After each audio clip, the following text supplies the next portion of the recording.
سکتے. کیوں نہیں دیکھ سکتے؟ تم فرشتوں کو دیکھ سکتے ہو؟ نہیں. ہیں؟ بس ایک چیز جو برائی تمہارے دل میں برائی ڈالنے والی چیز ہے وہ شیطان ہے، جو اچھائی نیکی ڈالنے والی چیز ہے وہ فرشتہ ہے. ٹھیک ہے، تمہارے لیے اتنا کافی ہے. اس لیے نہیں دیکھ سکتے کہ تمہارے دل میں جو خیال پیدا ہوتا ہے تو دل کو چیر کے نہیں دیکھ سکتے اندر کیا خیال پیدا ہوا. آن صلی اللہ علیہ وسلم نے فرمایا کہ تو ہر ایک انسان کے اندر خون کے اندر ہی شیطان دوڑ رہا ہے.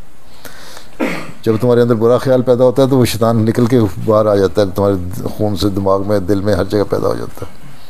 ٹھیک ہے، تو وہ ہر برائی جو ہے وہ شیطان ہے. جب تم کسی برائی کو دیکھو سمجھ لو یہ شیطان ہے، ہم نے دیکھ لیا. ہر اچھے کام جو لوگ گندے کام کرتے ہیں یہ شیطان ہے. کیوں نہیں دیکھ سکتے؟ یہ داعش والے جو کام کر رہے ہیں یہ شیطان ہی ہے سارے. یہ مولوی مخالفت کرتے ہیں یا جو مذہب کے مخالف ہیں یہ سب شیطان ہوتے ہیں. جو گندے کام کرتے ہیں سب شیطان ہوتے ہیں. شیطان کھل کے باہر آ جاتا ہے ان کے جسم میں، اور جو اچھے نیک کام کر رہے ہوتے ہیں وہ فرشتے ہو بن جاتے ہیں. ٹھیک.